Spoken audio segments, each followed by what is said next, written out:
Welcome to Mercy's Designs. My name is Mercy and I demonstrate Stampin' Up products. Today I'm going to show this really cool fun fold. So this one is called a mirror fold and it folds up in thirds. So like this, and it kind of has this twisting effect with these panels. And so I made a few modifications. I was inspired by Sarah Levin on this card, and I made a couple changes, including adding a back panel here, and this will help you be able to stand it upright, and you can write your note. So first thing I'm going to do is I'm going to show you how to make the fold. Now it does look a little complicated, but once you get the hang of it, and with my nifty template, you will get a much better idea as well. So it is helpful to do a template for yourself. Otherwise, sometimes you get confused. The other thing I would recommend is not using a colored cardstock, because the colored cardstock is slightly heavier weight than the basic white. And also you will have to do an inside panel. So if you for writing on, so a white panel here, if you have a colored cardstock. So I will get started. The first thing you will need is a trimmer. And I love our trimmer because we can also do scoring, and we're going to do plenty of scoring here. I've already cut my paper to the correct size. So here is a it's 10.5 by 5.5, a standard card. So I have that written right here, the base. So we'll start by scoring at 3.5, and then you score at 7. So what I'm going to do though, because I am trying to avoid extending the arm so I can stay in camera, I'm just going to simply flip it. And sometimes that is a little easier, just mentally, you're just going to do that. All right, so I'm going to temporarily set aside the trimmer and bring out my ruler. Now there's several ways to do this, and unfortunately with white cardstock, you're not going to be able to see it nearly as well as like a darker cardstock would show. So I have a pencil here, and we have 3 panels, 1, 2, and 3. And you have a score line here now. So what I do is I just line up along the score line, and I'm going to mark right at 2 inches. And here I'm going to go up 2 inches from the bottom. So we're going to have like a zigzag here. That's the easiest way for me to explain it. Now, because it's hard to see this, I go ahead and add a little tick mark here and here. So you don't have to do that, but I thought that made it a little easier for me to see. So I'm bringing back my trimmer, and now we're going to be doing the part of doing the zigzag with the score marks. So I'm just going to slip it in here, and we need in the trough here, this part, and here, the channel, we need to line it up from that little dot, the tick mark, to here and score. So I'm just pressing down, and there is a little bump here, and that helps you know where the center is. But if you go over a little, it's not that bad. So here's where that will come in handy for me, that little mark, that tick mark I did, which isn't completely necessary. And I'm just gonna make sure I have it lined up. Take a second. Again, this isn't terribly complicated, but you do want to take some time and try to be as reasonably accurate as you can. So this, I'm going to slide up because we're going down the paper essentially. And I'm going to find my tick mark here, and then over here where I did the tick mark on the score line. So that looks pretty good. It's hard to do this on camera, but it's really not that bad. So I'm going to keep sliding down, and now I'm turning the paper. So it's almost spread the whole length of this trimmer now.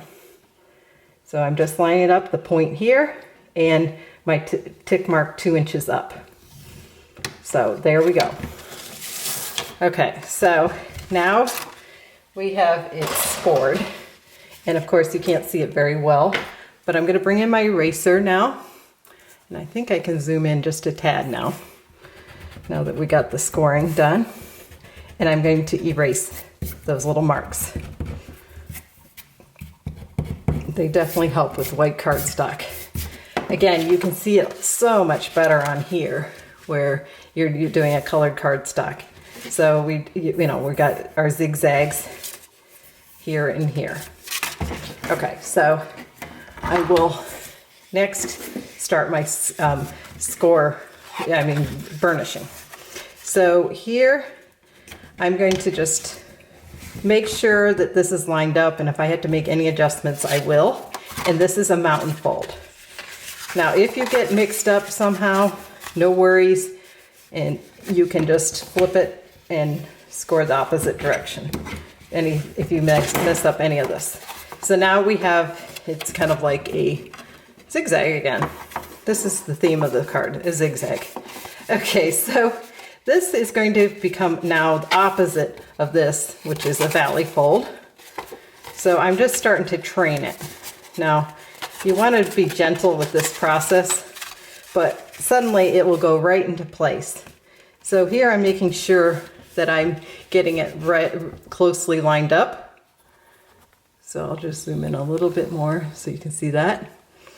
And you're just pressing it. And now it's nice and crisp. So I suggest reopening it back up for this next part. And the reason it just gets to be a little bit cumbersome if you're trying to keep that intact. It's easier to train this one. So we're doing the same thing, but this one we're doing mountain. So again, if you mess this process up, don't freak out. Oh, no, okay, trying to train it. It's coming into place. Here we go. And the more you do these, the easier it becomes. And I did quite a few, I have to say. So now we have, see, now I'm getting a little mixed up. Okay, here we go. Here, I'll zoom out a little now so you can see that a little better. And now this is up, this is down, this is up, this is down, and that's the correct orientation. So the next part is to be decorating it. So the easiest way is to keep your template in front of you, and I will show how to do that. We will need our cutter, and I like to use my guillotine cutter just because it's easier for me to do little adjustments. So I will be using that, but you can use certainly the trimmer, and I'll bring in my DSP. So here's my DSP, and this, here, I'll just set this aside for a sec. So the DSP here is a strip of 3 1/4. So right here, and you can get 3 plus some waste out of a 12 by 12. And one strip like this is enough to decorate the whole thing. So that's really not too terrible. So the first thing I'm gonna do is go ahead, cut this down to 5 1/8. So I'll bring my trimmer in, and because it's a little awkward here, it's gonna be, I'll try to show it as best I can, but if it's not showing up, I apologize. So 5 1/8. So 1 and 1. Now this little last strip, we are going to use that at 1 5/8. So I'm just taking a hair off. Now, it will make a difference. Well, I'm getting ahead of myself. I will show that part in a minute. It does make, what I was gonna say is it makes a difference which angle you do this at. But not to get ahead of ourselves, bring your panel, have your panel ready, and you're looking at it. So now I know I have to cut down this part, so I know I measure here. So I'm looking at this, so I'm not getting confused, and I know what I need to cut down. So what I do here, helps to do it the right direction, is I'm going to come and mark right at 1 7/8. So there, it's really hard to see on a dark paper, but trust me, I do have a little tick mark there.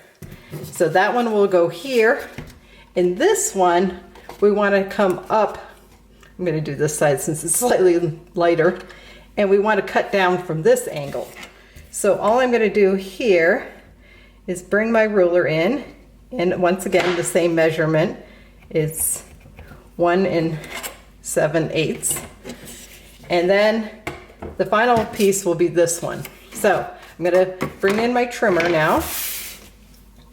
This is a little tricky to do this all on camera, but I hope you can understand what I'm doing and how I am following my paper as I go in order not to get myself confused. So now we're going to find this point in our tick mark and cut that at an angle. So this is a little hard to see around the tripod, but I'm going to manage. I did a lot of these, so I should be able to do this pretty much in my sleep. Okay, so that's one piece. Now this one, remember we're cutting off, okay, I'll just show again. We're cutting off from there. So I'm just going to turn it, find my point here, find my tick mark, and trim it down.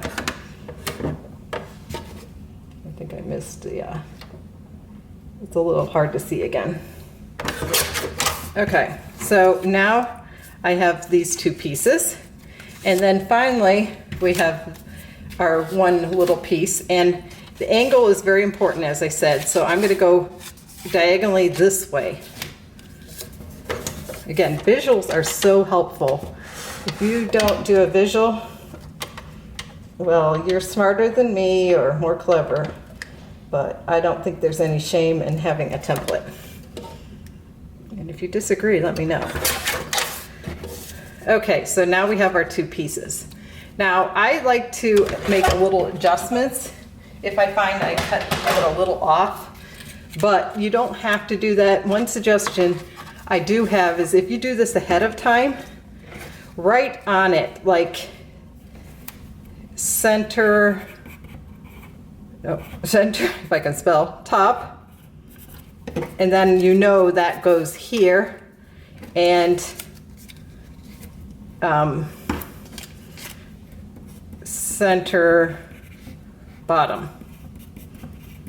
Just in pencil, not so it bleeds through, but it will make your life a lot easier. Now, if you find that you are off, you can come in and trim it up, or if you don't want to bother trimming it up, just make sure these square lines look right, meaning they are straight. No one's going to notice as much the angle here, but if you want to trim it up, that's totally fine too. Fix any problems. So here, and I'm going to just speed this next part up because I've already explained it, and I will do a few adjustments on this.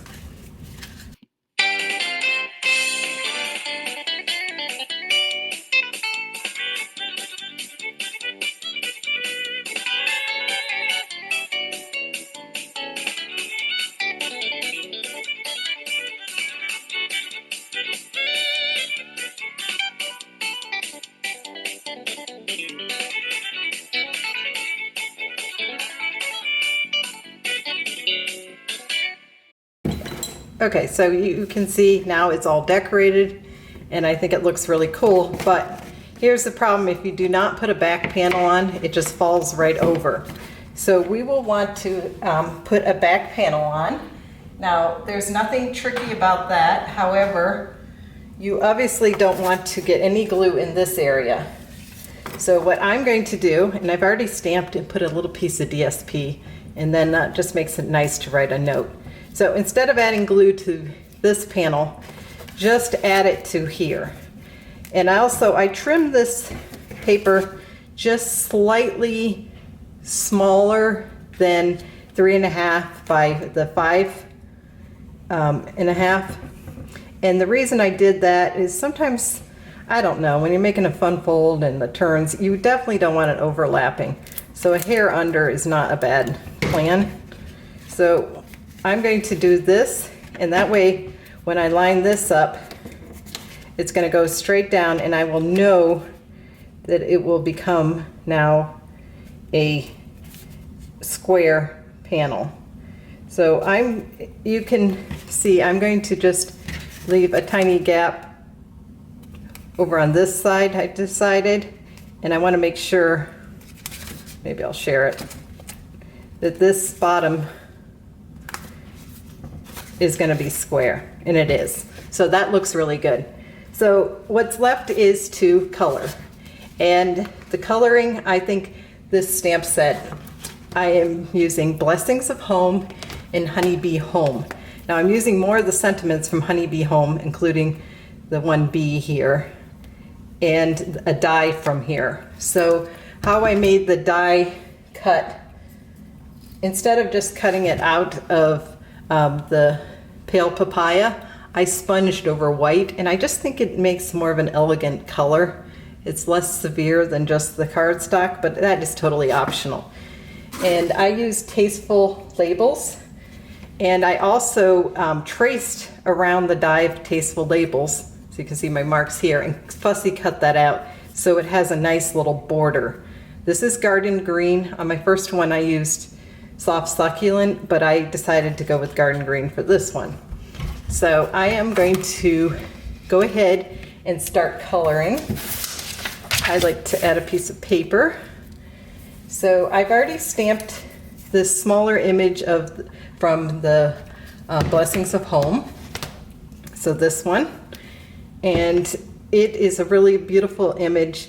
And I decided it's such a beautiful soft look to bring out my watercolor pencils.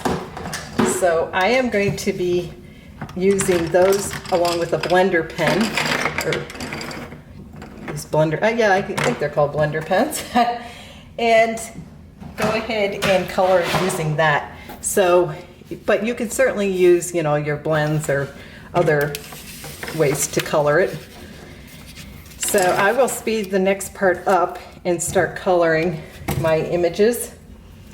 But the colors I've used are Daffodil Delight, Calypso Coral, Night of Navy, Pumpkin Pie, Gray Granite, and Garden Green.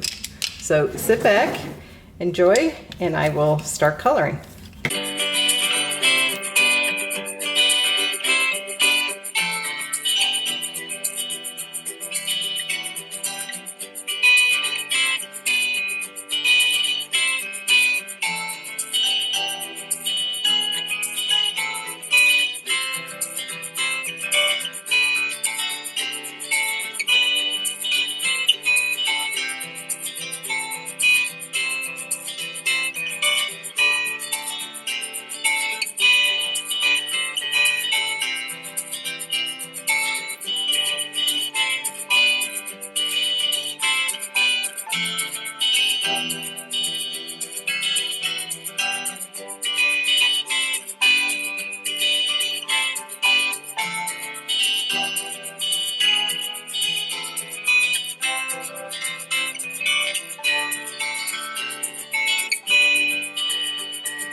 So here is my finished coloring, and now it's just a matter of assembling our label here.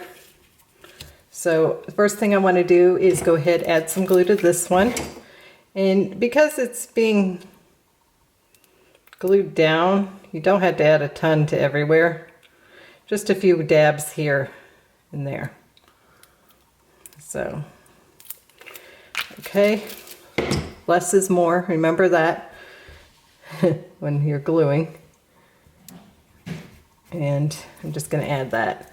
And again, I think it's really elegant to have the sponge look.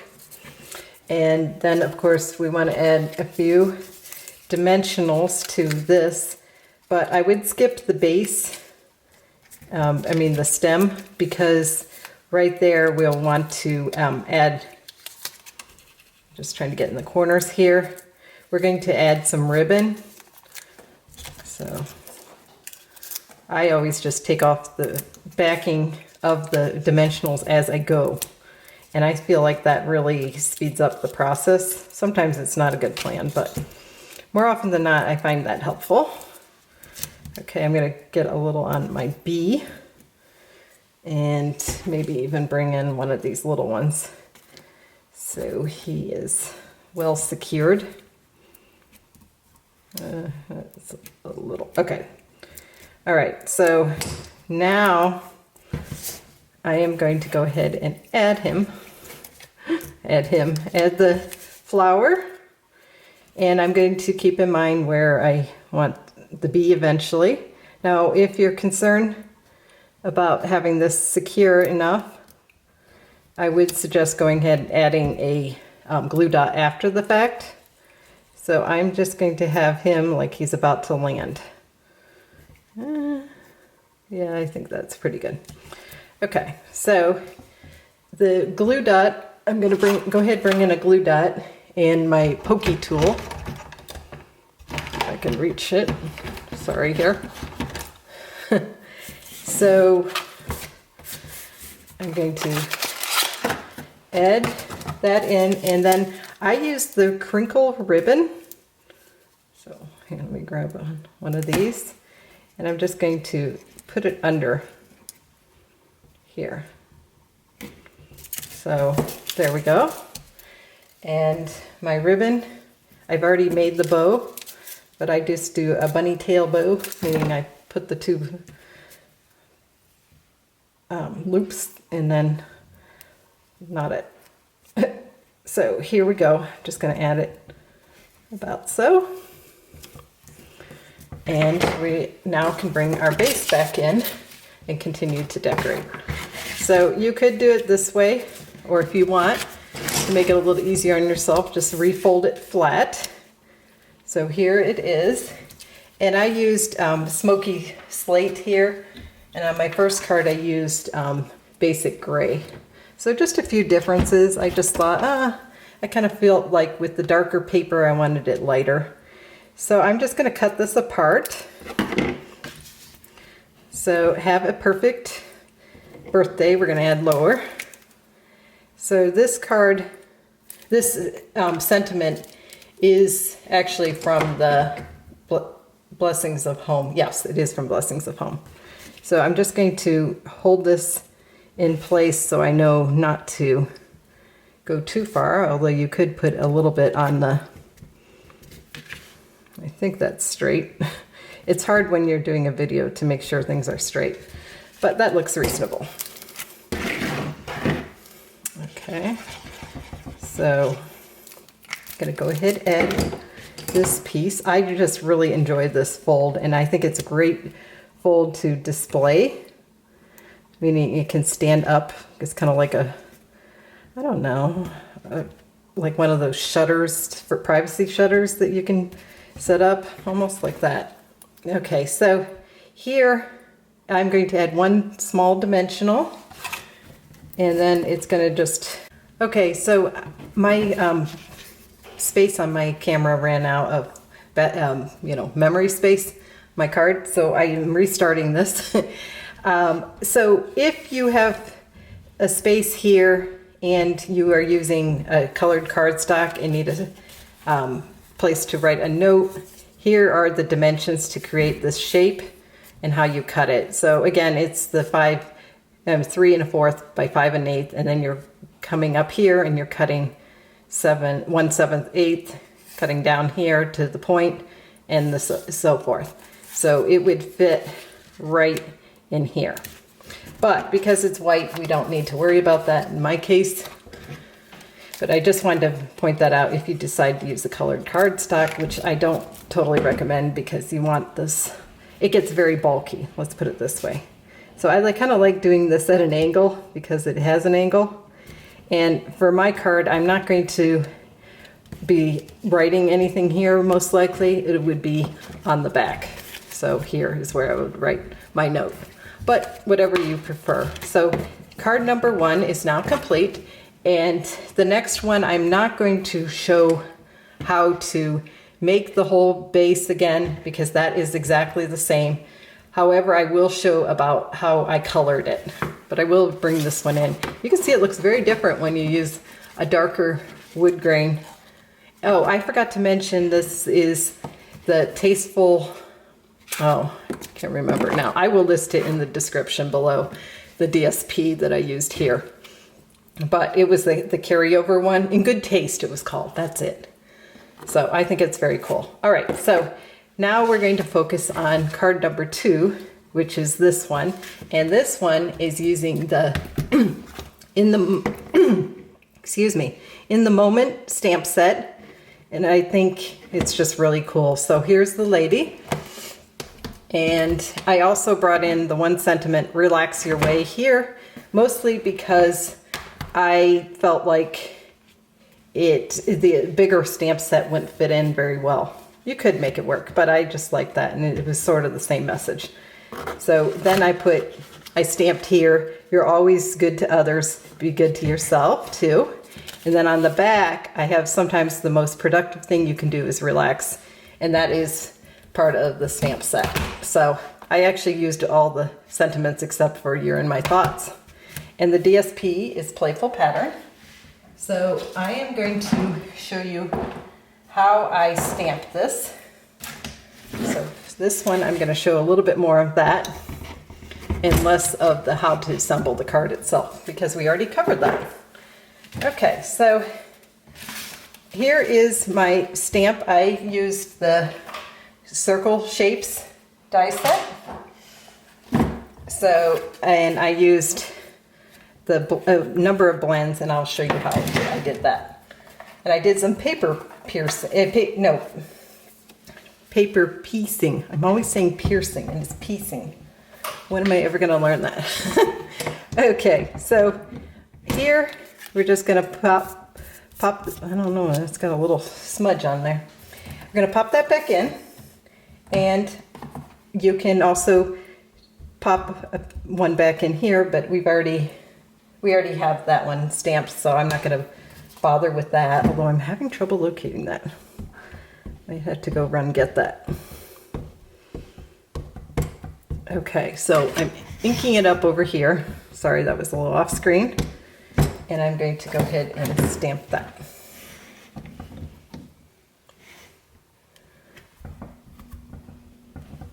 And because I have it in here, it will always be in the correct spot, because I die cut this out. I stamped onto this scrap cardstock, and then I die cut it out where I wanted it. So here is our lady. Now, because I'm doing the paper piecing, I need to stamp her shirt. So this is from that pattern party. So I intentionally went ahead and stamped here so I know where to place it. And I am just going to, I'll show here, ink up where I know it's going to hit. I'm not going to worry about her hair and, you know, her feet and all that. And obviously it's a very small piece, but you really don't need the whole thing. That would waste a lot of DSP. So here we go. And now we have our lady's jeans and shirt stamped. Actually, I'm not going to use the shirt. I mean the jeans. I'm just going to use the shirt. And I've already cut it out, fussy cut it out with my scissors. So the next part I'm going to show is how I colored her. And I will, of course, speed this up just so you aren't too bored.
Okay, so the last thing to do after I've colored is to just add this tiny little piece of DSP, and it just really sets it off. Now you'll notice that I colored part of her shirt in Flirty Flamingo, and it just is, I thought it actually added more dimension doing it that way, but it's also less tricky to cut out the little shirt that we have stamped onto.